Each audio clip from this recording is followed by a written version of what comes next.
पलसी राजा सांस्कारिक समिति के सम्मानीय अध्यक्ष बिजू जी,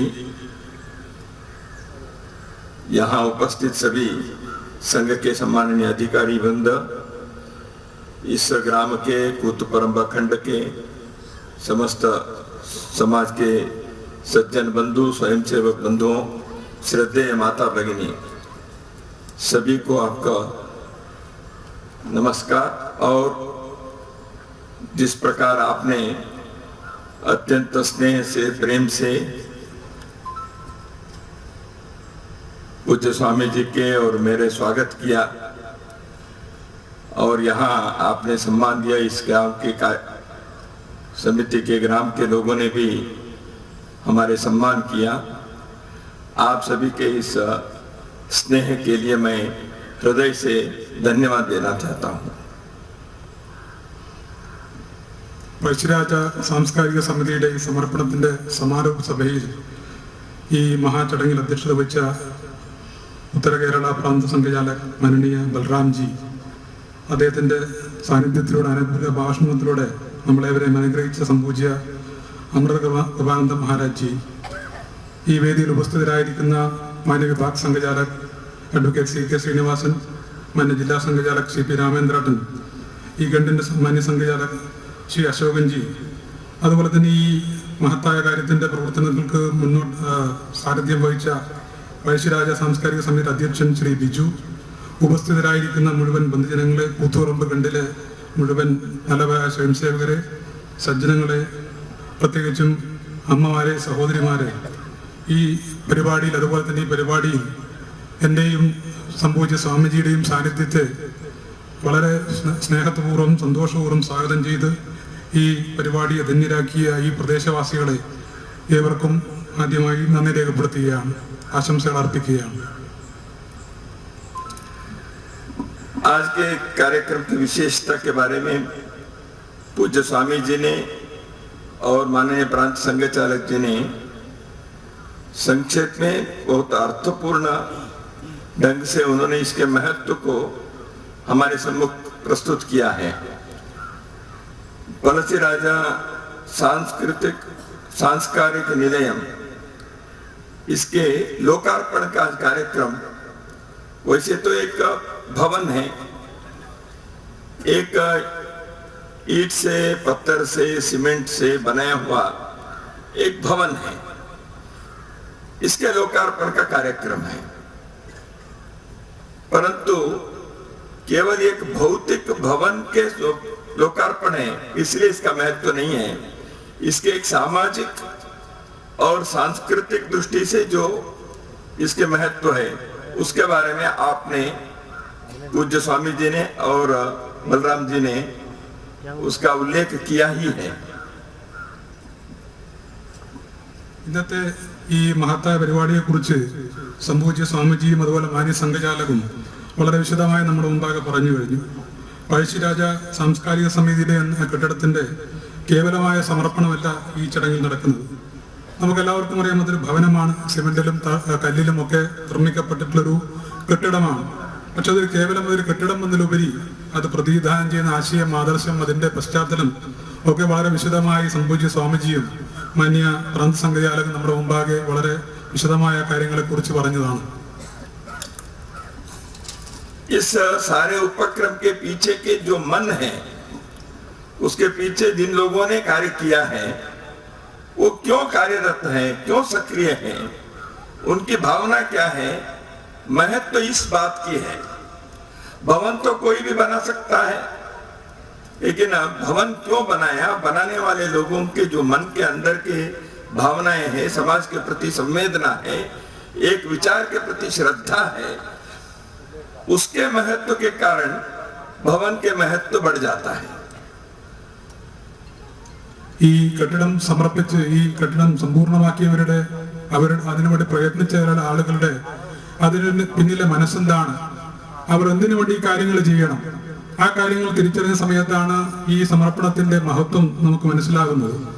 അവരെന്തുകൊണ്ട് ദീർഘകാലം ഇതിന്റെ പ്രവർത്തനത്തിന് ഏതൊരു ആദർശത്തിന്റെ അടിസ്ഥാനത്തിലാണ് അവർ ഇതിനു വേണ്ടി നിരന്തരമായി പ്രവർത്തിച്ചത്, ഈ കാര്യങ്ങളാണ് ഇതിന്റെ മഹത്വത്തെ വർദ്ധിപ്പിക്കുന്നത്। 42 साल 42 ईयर्स के पहले यहाँ संघ की एक शाखा प्रारंभ हुई। संघ के कार्य जैसे अभी कहा गया व्यक्ति निर्माण और समाज के संगठन के लिए समर्पित राष्ट्रीय अभियान है, एक देशीय अभियान है।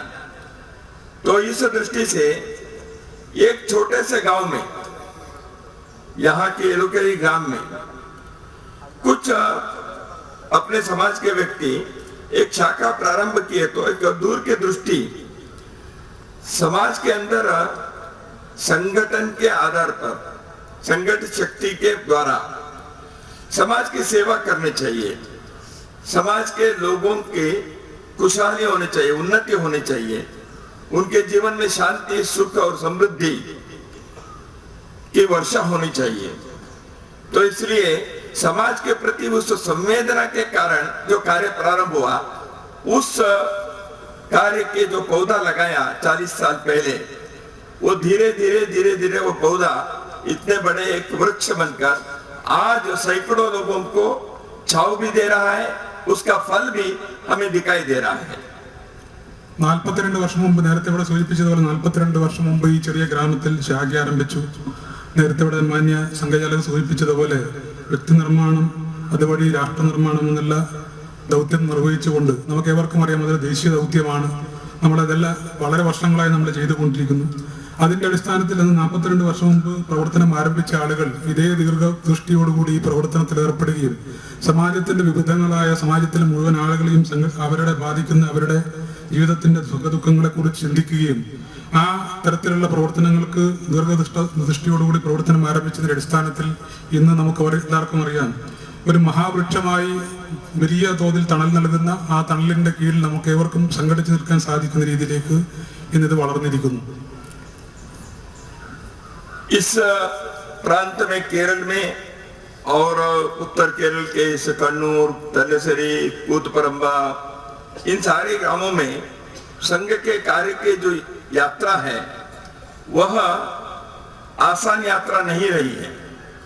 समाज के लोगों को संगठित करते समय कई प्रकार के बाधाओं को, कई प्रकार के विरोध को सामना करते हुए, लेकिन अंदर की श्रद्धा को बनाए रखने के कारण, समाज के प्रति एक समर्पण भाव निरंतर जागृत रहने के कारण, समाज के प्रति अपने कर्तव्य के बारे में एक क्षण भी न भूलने के कारण यहाँ के स्वयंसेवकों ने सैकड़ों हजारों लोगों को जोड़ते हुए समाज के अंदर एक आत्मविश्वास का उन्होंने निर्माण किया। और बाधा कुछ भी हो, समाज के प्रति अपने कर्तव्य निभाना है, समाज के ऋण चुकाना है। इस दृष्टि से इस कार्य को संपन्न करने में वो सफल हुए। यही इसका एक भवन के संदेश है। കേരളത്തിൽ വിശേഷിച്ചും ഉത്തര കേരളത്തിൽ ഈ പ്രദേശങ്ങളിൽ മുഴുവൻ പ്രത്യേകിച്ച് ഗ്രാമങ്ങളിൽ സംഘത്തിന്റെ യാത്ര ചെയ്യുക എന്നുള്ള കാര്യം വളരെ ദുഷ്കരമായ ഒരു കാര്യമായിരുന്നു. വിവിധ തരത്തിലുള്ള അക്രമങ്ങൾ, വിവിധ തരത്തിലുള്ള തടസ്സങ്ങൾ ഈ പ്രവർത്തനത്തിൽ നമുക്ക് നേരിടേണ്ടതായി വന്നിട്ടുണ്ട്.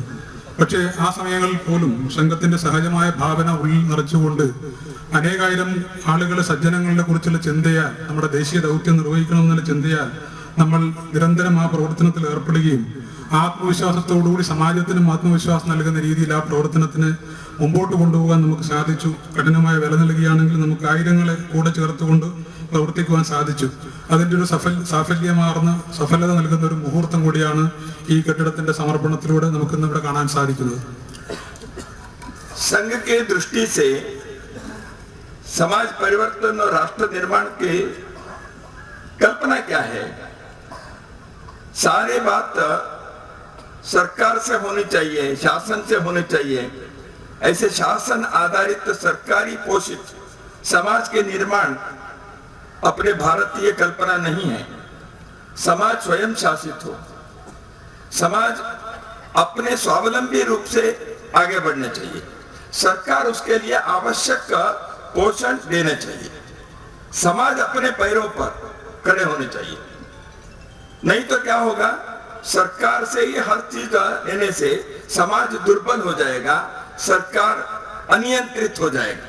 तो इसलिए भारतीय कल्पना यह है, समाज को सबल रखना चाहिए, समाज की सेवा के लिए सरकार है, यह विचार जो है वह ऐसे एक एक छोटे उपक्रम से स्पष्ट होते जाता है।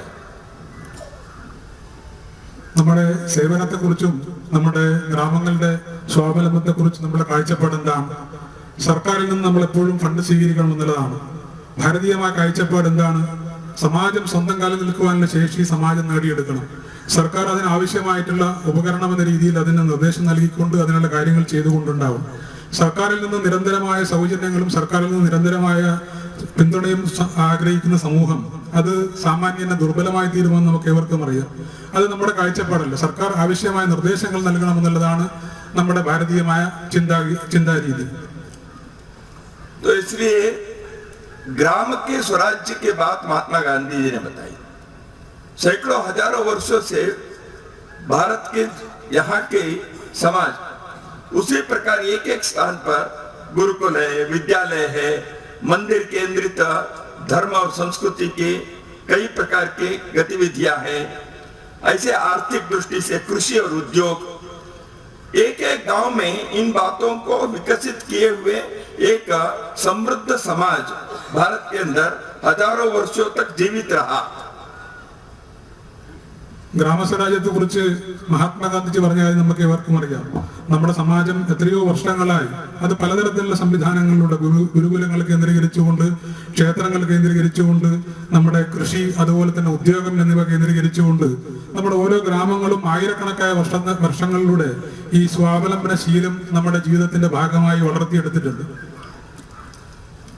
तो इसलिए हम देखते हैं, मैं तो पड़ोसी राज्य कर्नाटक से हूं, मैं बचपन से बाल्यकाल से सुनता था कन्ननूर के कपड़े के बारे में, वस्त्र के बारे में, कासरगोड के, पेरला के, कैसे यहाँ हैंडलूम के चलता है इसके बारे में, तो कृषि उत्पन्न के बारे में। तो हमारे लोग ऐसे कई बातों को या तो कृषि के लिए आवश्यक औजार को, इम्प्लीमेंट्स को वो करते थे, बनाते थे, कई प्रकार के उपकरणों को, वस्त्र को बनाते, साबुन बनाते, तेल बनाते हैं। तो हम बाजार पर ज्यादा अवलंबित नहीं थे, बहुत कम चीजों के लिए अवलंबित थे।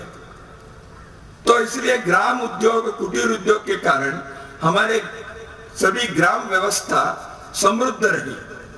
तो इसी के बारे में विदेशी लोगों ने भी यहाँ जब आए, उन्होंने अपने अवलोकन करके जो रिपोर्ट लिखे हैं, पुस्तक लिखे हैं, इसमें उन्होंने उल्लेख किया है।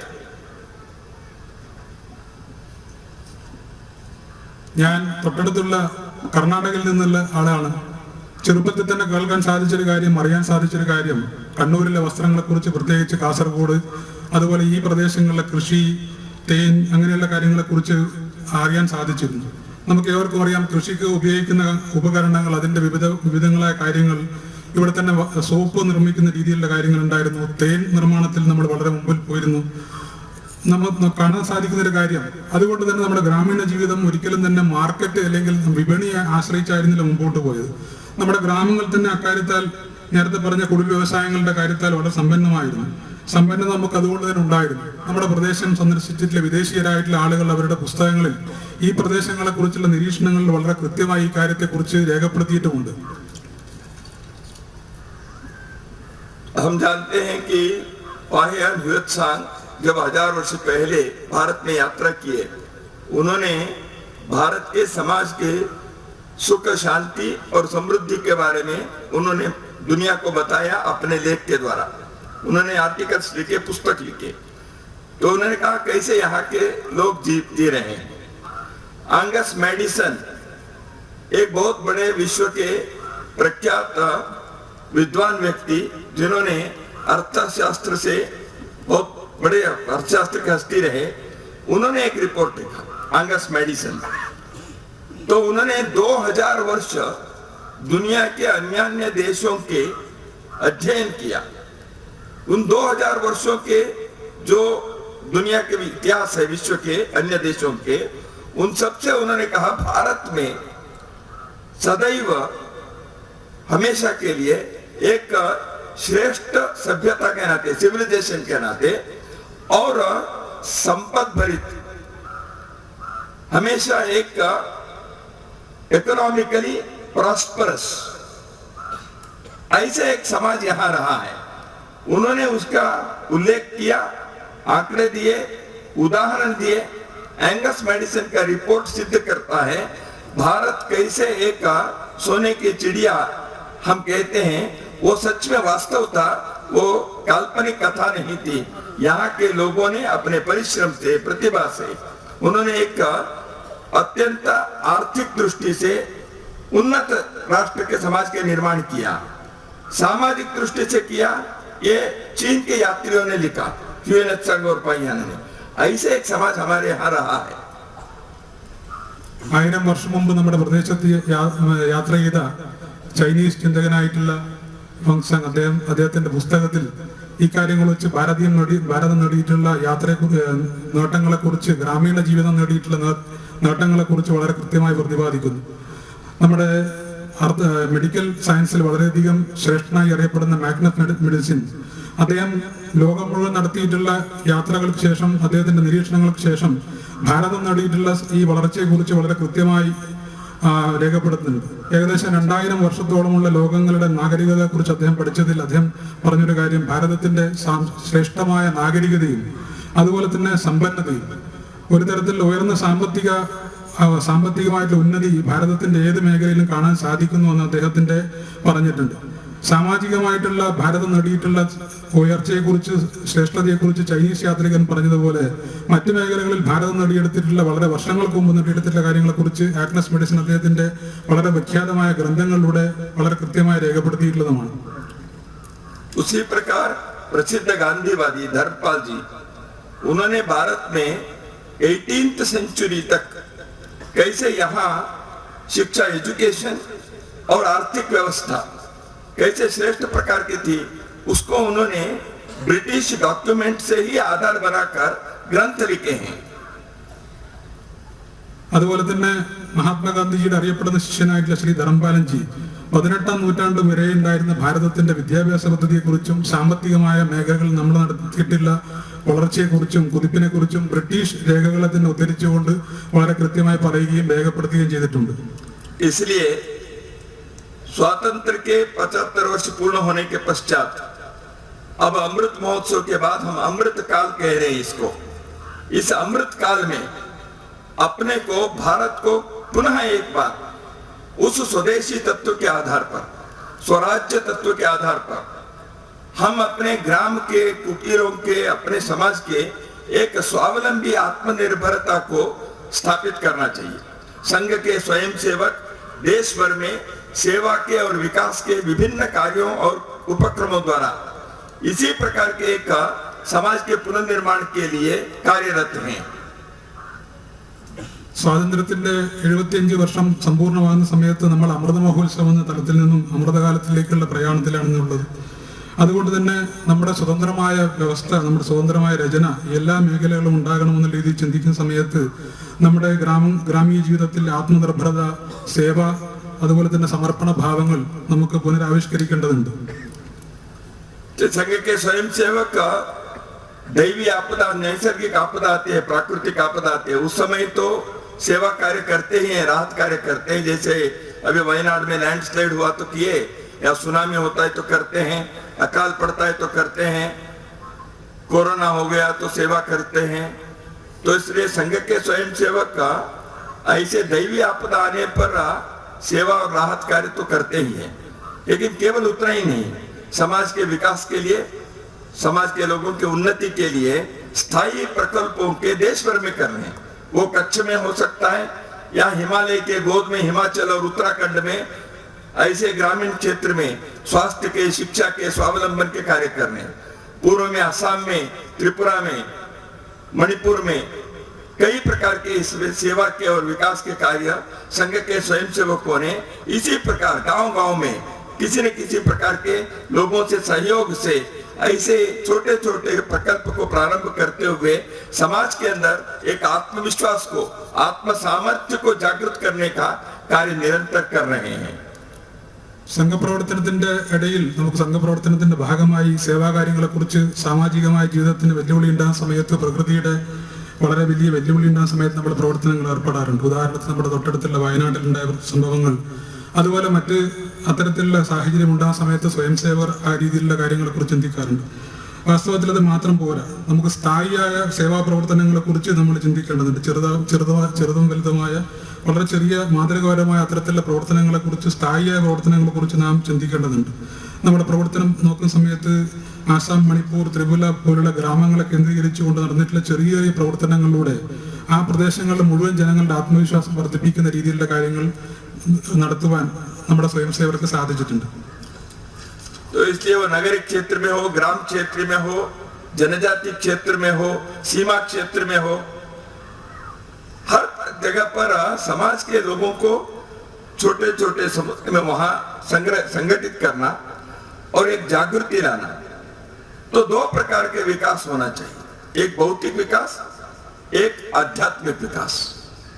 भौतिक विकास के दृष्टि से स्वावलंबन के केंद्र, शिक्षा के विद्यालय, स्किल सेंटर्स, स्वास्थ्य की दृष्टि से स्वास्थ्य केंद्र, इस प्रकार के कार्य चलाना एक। तो इसमें गो केंद्र हैं, गो सेवा केंद्र हैं, दूध उत्पाद हैं, कृषि उत्पन्न के कई प्रकार के हैं, वस्त्र उत्पाद के हैं। ऐसे भौतिक जीवन के उन्नति के लिए प्रयत्न एक दिशा में, लेकिन केवल भौतिक जीवन के उन्नति नहीं, समाज के अंदर एक सांस्कृतिक और आध्यात्मिक दृष्टि से भी मनुष्य के विकास होना चाहिए। इसलिए इन सारे प्रकल्पों के साथ उस प्रकार एक आध्यात्मिक सांस्कृतिक विषयों को भी जोड़कर स्वयं सेवक का विकास के समग्रता से करने का कार्य करते हैं। നഗരത്തിലായാലും പട്ടണങ്ങളിലായാലും ഗ്രാമമേഖലകളിലായാലും നമ്മൾ ചെറിയ ചെറിയ പ്രവർത്തനങ്ങളോട് ഇക്കാര്യങ്ങൾ ചെയ്യുന്ന സമയത്ത് രണ്ട് കാര്യങ്ങൾ സ്വാഭാവികമായി ഉണ്ടാകുന്നു. ഒന്ന് ഭൗതികമായ വികാസം, അതുപോലെ തന്നെ ആധ്യാത്മികമായ അല്ലെങ്കിൽ സാംസ്കാരികമായ വികാസം. ഭൗതികമായ വികാസത്തെ കുറിച്ച് ചിന്തിക്കുന്ന സമയത്ത് നമുക്ക് സ്വാധ്യായം, അതുപോലെ തന്നെ വിദ്യാലയങ്ങൾ വഴിയുള്ള വിദ്യാഭ്യാസം, സ്കിൽസ് സെന്റേഴ്സ്, അതുപോലെ തന്നെ പാലിന്റെ ഗോസേവാ കേന്ദ്രിതമായ പ്രവർത്തനങ്ങൾ, വസ്ത്രനിർമ്മാണം, അങ്ങനെയുള്ള കാര്യങ്ങളെ കുറിച്ച് ഭൗതികമായ വികാസത്തെ കുറിച്ച് ചിന്തിക്കുന്ന സമയത്ത് കേവലമായി ആ കാര്യങ്ങൾ മാത്രം നമ്മുടെ പ്രവർത്തനത്തിലൂടെ നിർമ്മിച്ച് മാത്രം പോരാ. ആധ്യാത്മികമായ അല്ലെങ്കിൽ സാംസ്കാരികമായ മുന്നേറ്റത്തെ കുറിച്ച് നാം വളരെ ഗൗരവമായി ചിന്തിക്കേണ്ടതുണ്ട്. तो संघ के कार्यकर्ता जब पलसी राजा सांस्कारिक निलयम की स्थापना यहाँ के समिति द्वारा करे, तो मुझे स्वाभाविक रूप से इसके एक संदेश, इसके एक संकेत, इसके एक सिंबलिज्म ध्यान में आया। तो जैसे मैंने कहा, अमृत काल में यह कार्य संपन्न हो रहा है।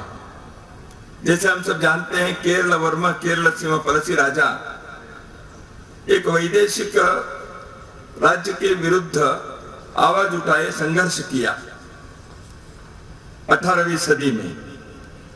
तो इस क्षेत्र के लोगों को उन्होंने जागरूक किया, विदेशी आक्रामकता के विरुद्ध एक संघर्ष खड़ा किया। आज भारत के ऊपर कई प्रकार के विदेशी आक्रमण सांपत्तिक क्षेत्र में, आर्थिक क्षेत्र में, टेक्नोलॉजी से, वैचारिक दृष्टि से वो भी होते हैं। इसलिए समाज को इस दृष्टि से भी सशक्त, सजग रखना चाहिए, जागरूक रखना चाहिए। तो इसलिए एक एक गांव में भी स्वावलंबिता के आधार पर स्वराज्य के, स्वदेशी के इस शंखनाद को करते रहना पड़ेगा। तो इसलिए अपने देश के आर्थिक दृष्टि से बचाने के लिए विदेशी आक्रमण से हमें पलसी राजा के स्मृति में ये जो कार्य हम प्रारंभ किए, यह हमें प्रेरणा देगी। इसलिए क्योंकि हम अपने ग्राम जीवन को आत्मनिर्भर बनाएंगे। ഈ പഴശ്ശിരാജ സേവാകേന്ദ്രത്തിന്റെ സമർപ്പണത്തിൽ സന്ദേശം എന്ന രീതിയിൽ പറയുവാനുള്ളത്, നേരത്തെ സൂചിപ്പിച്ചതുപോലെ ഇത് അമൃതകാലത്തിലാണ് ഈ ചടങ്ങ് ധന്യമാകുന്നത്. കേരളവർമ്മ പഴശ്ശിരാജ നമുക്ക് ഏവർക്കും അറിയാം, വിദേശ ഭരണത്തിനെതിരെ പോരാടിയ 18ാം നൂറ്റാണ്ടിൽ അതിന് നേതൃത്വം നൽകി ഈ നാട്ടിലെ ജനങ്ങളെ മുഴുവൻ ഉണർത്തിയ വീര മഹാരാജാവാണ്. അദ്ദേഹത്തിന്റെ നാമധേയത്തിലുള്ള ഈ കേന്ദ്രത്തിന്റെ പ്രവർത്തനത്തെ കുറിച്ച് ചിന്തിക്കുന്ന സമയത്ത്, നമ്മൾ നോക്കുന്ന സമയത്ത് കാണാൻ സാധിക്കും, ഇന്നും ഭാരതത്തിനെതിരെ വൈദേശികമായിട്ടുള്ള പലതരത്തിലുള്ള അക്രമങ്ങൾ നടന്നുകൊണ്ടിരിക്കുന്നു. അത് സാമ്പത്തിക മേഖലയിലായാലും ശരി, ടെക്നോളജിയുടെ മേഖലയിലായാലും ശരി, വൈചാരിക സാംസ്കാരിക കാര്യങ്ങളായാലും ശരി, നിരന്തരമായ അക്രമങ്ങൾ ഇന്നും ഭാരതം നേരിടുകയാണ്. നാം നമ്മുടെ ഈ രീതിയിൽ ചിന്തിക്കുന്ന സമയത്ത് സ്വദേശി കാര്യം മുൻനിർത്തിക്കൊണ്ട് പഴശ്ശിരാജാവിന്റെ പ്രവർത്തനം ഏത് രീതിയിലായിരുന്നു ഉണ്ടായിരുന്നത്, അതുപോലെ അതേ രീതി അതിനെ മാതൃകയാക്കിക്കൊണ്ട് നമ്മുടെ നാടിന്റെ സ്വദേശിയിലൂന്നിയിട്ടുള്ള പ്രവർത്തനങ്ങൾക്ക് നാം അതിനു വേണ്ടിയിട്ടുള്ള ഊന്നൽ നൽകണമെന്നുള്ളതാണ് പറയുന്നത്. स्वयं सेवक सेवा के कार्य में समाज संगठन के साथ साथ वो निरत है, उसमें सक्रिय है। स्वयं सेवक यही गाता है, हम संघ में कहते हैं, सेवा ही यज्ञ कुंड समिधा समहम जले, ध्येय महासागर में सलिल रूप बहे।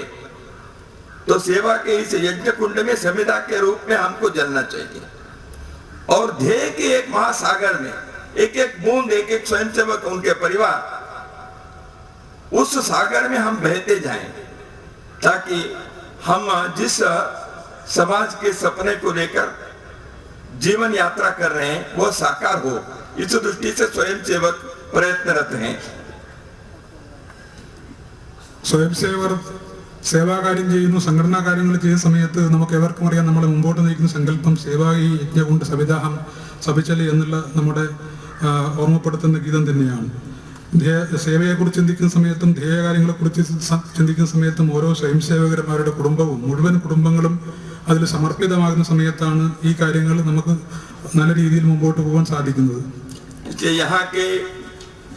स्वयंसेवकों ने, कार्यकर्ता ने, उनके परिवार ने समाज के सहयोग से समाज के साथ लेकर जो ये कार्य संपन्न किया है, इसलिए उनके मैं हार्दिक अभिनंदन देता हूँ.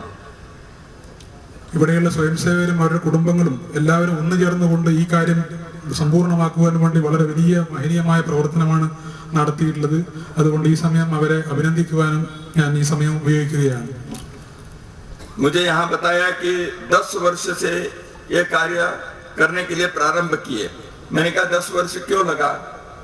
तो वैसे तो इस भवन के लिए 10 वर्ष नहीं लगना चाहिए, लेकिन यहाँ के स्वयंसेवक सामान्य परिवार के हैं. समाज से थोड़ा थोड़ा धन इकट्ठा करते हुए कई प्रकार के बीच बीच में समस्या भी आती है, तो स्वयंसेवकों ने कार सेवा किए, उन्होंने अपने श्रमदान किए. तो ऐसे करते करते यह एक कट्टर के भवन के निर्माण हुआ. तो इसका अर्थ लगातार एक श्रद्धा रखने के कारण कार्य संपन्न हुआ. केवल कुछ लोगों के डोनेशन से कार्य नहीं हुआ, इसके पीछे श्रद्धा के अपने परिश्रम के पसीने हैं. तो इस कारण से इस कार्य की पवित्रता बढ़ गई. ഞാൻ ഇവിടുത്തെ സ്വയംസേവകരോട് ചോദിക്കുകയുണ്ടായി, എത്ര വർഷമായി ഇതിന്റെ പ്രവർത്തനം ആരംഭിച്ചെന്ന്. 10 വർഷമായി ഇവിടെ നടക്കുന്നു. ഞാൻ അവരോട് ചോദിച്ചു, എന്തുകൊണ്ട് 10 വർഷം? അപ്പൊ അവര് പറഞ്ഞത്, ഈ പ്രദേശത്തിലെ ആളുകൾ സാധാരണക്കാരനാണ്. ചെറിയ ചെറിയ സംഭാവനകളിലൂടെ, കുടുംബങ്ങളിലൂടെ, സ്വയംസേവകരുടെ സമർപ്പണങ്ങളിലൂടെയാണ് അത് മുമ്പോട്ട് പോയിട്ടുള്ളത്. അതിനിടയിൽ അതിനെ തടസ്സപ്പെടുന്ന രീതിയിൽ, അതിന് വിഘാതമുണ്ടാകുന്ന രീതിയിൽ ചിലപ്പോഴുണ്ടാകുന്ന സംഘർഷങ്ങൾ. ശ്രദ്ധേയമായ ഒരു കാര്യം, മുഴുവൻ കുടുംബങ്ങളുടെയും സമർപ്പണത്തിലൂടെ, അത് ചെറുതായാലും വലിയ ഡൊണേഷനൊന്നും സ്വീകരിക്കാതെ സ്വയംസേവകരുടെ സമർപ്പണങ്ങളുടെ, കുടുംബങ്ങളുടെ സമർപ്പണത്തിലൂടെയാണ് ഇത് സമ്പൂർണ്ണമായത്. അതുകൊണ്ട് ഇത് കേവലം ഒരു സമർപ്പണം എന്നതിലുപരി ആ സ്വയംസേവകരുടെയും കുടുംബങ്ങളുടെയും വേർപ്പിന്റെയും കൂടി സമർപ്പണമാണിത്. അതുകൊണ്ടാണ് ഇതിന്റെ മഹത്വം പലവരും വർദ്ധിക്കുന്നത്, അതിന്റെ പവിത്രതയും വർദ്ധിക്കുന്നത്. मुझे एक कहानी याद आती है. जापान में एक बौद्ध सन्यासी थे, उनका नाम था टेत्सुगन. वो बौद्ध सन्यासी जापानी भाषा में बौद्ध धार्मिक साहित्य जो है, ग्रंथ है, उसको अनुवाद करके उसको मुद्रित छाप कर देने के लिए प्रयत्न किया. उसको अनुवाद करने में समय लगता है और उसके लिए खर्चा लगता है, क्योंकि कुछ लोगों के लिए कई वर्षों के काम है. तो उसका परिभाषा करने के बाद, अनुवाद करने के बाद उसको छापना है. तो इसलिए वो एक प्रोजेक्ट बना. उसके लिए कुछ धन संग्रह करने के लिए टेत्सुगन समाज के अंदर लोगों के पास जाकर धन इकट्ठा किए. तो ये धन इकट्ठा करके वो करने का प्रोजेक्ट उन्होंने प्रारंभ किया. ഒരു കഥ ഈ സന്ദർഭത്തിൽ ഓർമ്മ വരികയാണ്. ജപ്പാനിലെ അറിയപ്പെടുന്ന ബുദ്ധ സന്യാസിയായിട്ടുള്ള ടെത്സുഗൻ, അദ്ദേഹം ജപ്പാനീസ് ഭാഷയിലെ വളരെ പ്രഖ്യാതമായ ഗ്രന്ഥങ്ങളുടെ ട്രാൻസ്ലേഷൻ, അതിന്റെ പരിഭാഷ നടത്തണമെന്നുള്ള രീതിയിൽ ചിന്തിച്ച സമയത്ത് അതിൻ്റെ പരിഭാഷക്കായാലും ശരി, അതിൻ്റെ അച്ചടി കാര്യങ്ങൾക്കായാലും ശരി വലിയ സാമ്പത്തിക ചെലവ് വരും എന്ന് അദ്ദേഹത്തിന് തിരിച്ചറിവുണ്ടായതിൻ്റെ അടിസ്ഥാനത്തിൽ അദ്ദേഹം ആ പ്രദേശത്തുള്ള ആളുകളെ, സമ്പന്നരായിട്ടുള്ള ആളുകളെ സമീപിച്ച് ഈ കാര്യങ്ങളെ കുറിച്ച് ചിന്തിക്കാൻ തുടങ്ങി. तो जब धन इकट्ठा किया, कार्य प्रारंभ करना था, तब तक क्या हो गया, सूखा पड़ गया, अकाल पड़ गया, फेमिन, ड्रॉट हो गया. तो ड्रॉट हो गया तो लोगों के लिए हाहाकार मच गया, पानी नहीं, खाने के लिए चीज नहीं है. तो इसलिए उस ड्रॉट के लिए, राहत कार्य के लिए, रिलीफ वर्क के लिए वो जो सारे पैसा जो इकट्ठा हुआ था उसको उन्होंने टेत्सुगन ने दे दिया, ताकि जनता के सुख के लिए वो धन खर्च कर दिया. ഇതിനിടയിൽ എന്ത് സംഭവിച്ചു? അദ്ദേഹം പൈസ സമ്പാദിക്കുന്നതിനിടയിൽ ആ പ്രദേശത്തെ മുഴുവൻ വളരെ ഗുരുതരമായി ബാധിച്ചുകൊണ്ട് രോഗമുണ്ടായി, മഹാമാരിയുണ്ടായി, ജനങ്ങൾക്ക് വെള്ളമില്ല, ആരോഗ്യം നഷ്ടപ്പെടുന്ന സ്ഥിതി. ആ സമയത്ത് ഈ നേരത്തെ പറഞ്ഞ ടെറ്റ്സുഗൺ അദ്ദേഹം ഈ പുസ്തക കാര്യത്തിന് വേണ്ടി സ്വരൂപിച്ചിട്ടുള്ള മുഴുവൻ തുകയും ആ കാര്യങ്ങൾക്ക് വേണ്ടി, ജനങ്ങളുടെ സേവന കാര്യങ്ങൾക്ക് വേണ്ടി നൽകുകയാണ് ഉണ്ടായത്. पुनः उन्होंने 4-5 साल लगाकर धन इकट्ठा किया, पैसे इकट्ठा किया. तो करना था काम, तब तक बाढ़ आ गए, प्रवाह आ गया, फ्लड आ गए. तो फिर लोगों के कष्ट हो गया. तो फिर टेत्सुगन बौद्ध सन्यासी, लोगों के लिए उनका हृदय द्रवित होता है, करुणा है. तो इसलिए उन्होंने कहा पुस्तक तो बाद में करेंगे. तो फिर पैसा बाहर खर्चा करके जो फ्लड में लोग कष्ट में थे उनके राहत रिलीफ कार्य के लिए खर्चा कर दिया. പിന്നീട് അദ്ദേഹം വീണ്ടും 4-5 വർഷത്തിന് ആ സമയം കൊണ്ട് വീണ്ടും ധനം സമ്പാദിച്ചു. പക്ഷെ വീണ്ടും നേരത്തെ ഉണ്ടായതുപോലെ ആ പ്രദേശത്തെ മുഴുവൻ ബാധിച്ചുകൊണ്ട് വലിയ വെള്ളപ്പൊക്കം ഉണ്ടായി, ജനങ്ങൾക്ക് വളരെ വലിയ കഷ്ടപ്പാടുകൾ ഉണ്ടായി. ആ സമയത്ത് ടെറ്റ്സുഗൺ അദ്ദേഹത്തിന്റെ പുസ്തക പ്രകാശനത്തെക്കാൾ വലുത് ആ പ്രദേശത്തിന്റെ സേവന കാര്യങ്ങളാണെന്നുള്ള ചിന്തയോടുകൂടി അന്ന് 4-5 വർഷമേ അദ്ദേഹം സമ്പാദിച്ച പൈസ വീണ്ടും ജനങ്ങളുടെ സേവന കാര്യാർത്ഥം നൽകുകയാണ്.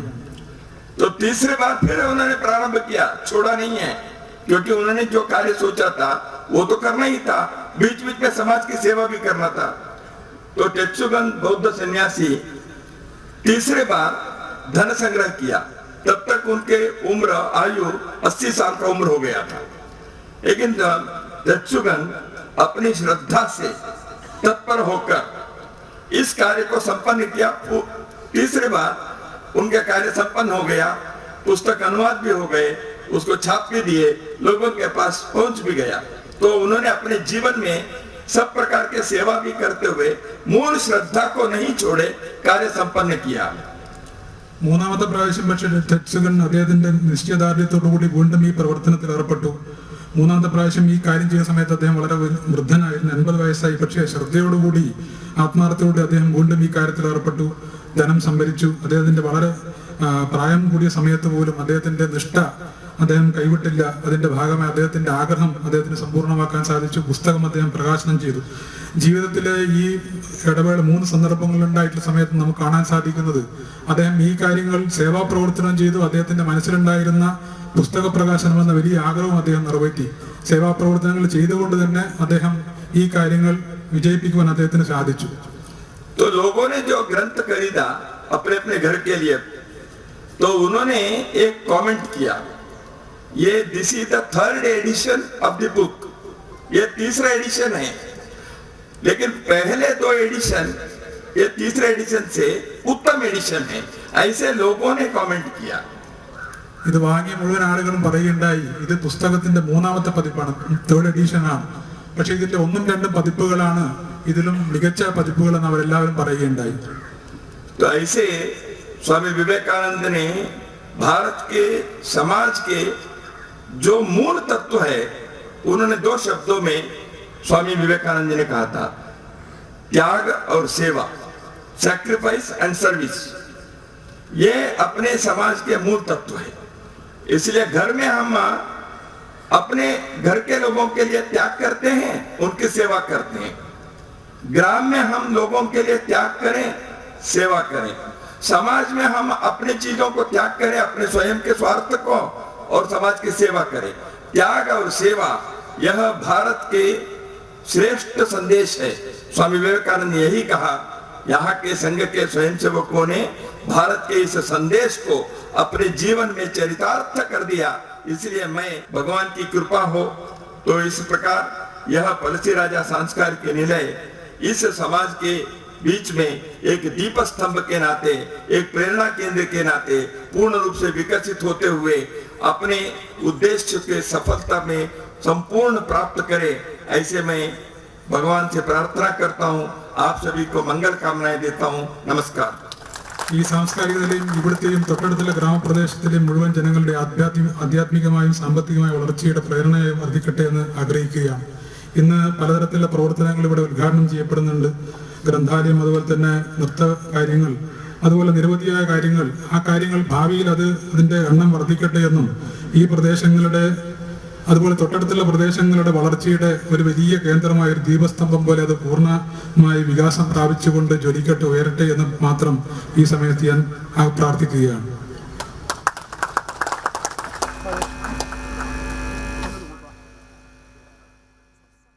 ദത്താത്രേയ ഹൊസബിളെ സംസാരിക്കുകയായിരുന്നു. സ്ഥായിയായ സേവാ പ്രവർത്തനങ്ങൾ ചെയ്യേണ്ടുന്നതിൻ്റെ ആവശ്യകതയെക്കുറിച്ച് അദ്ദേഹം വ്യക്തമാക്കുന്നു. ആധ്യാത്മികമായും സാംസ്കാരികമായും വികാസം ഉണ്ടാകേണ്ടത് ഗൗരവമായി ചിന്തിക്കേണ്ട വിഷയമാണെന്നുള്ള കാര്യം അദ്ദേഹം വ്യക്തമാക്കുന്നു. ഒപ്പം ഇന്നും സാങ്കേതിക മേഖലയിൽ ഉൾപ്പെടെ വൈദേശിക ആക്രമണങ്ങൾ നാം നേരിടുന്നുണ്ട്. അതിനെയൊക്കെ അതിജീവിച്ച് മുന്നോട്ട് പോകാൻ നമുക്ക് എന്നതടക്കം ഇന്നത്തെ കാലത്ത് പ്രസക്തമായ പല വിഷയങ്ങളെക്കുറിച്ച് അദ്ദേഹം വ്യക്തമാക്കുകയും ഈ സാംസ്കാരിക കേന്ദ്രത്തിൻ്റെ ഒരു ഇപ്പോഴത്തെ പ്രസക്തിയെക്കുറിച്ചുമൊക്കെയും വളരെ വിശദമായി തന്നെ സംസാരിക്കുകയായിരുന്നു അദ്ദേഹം.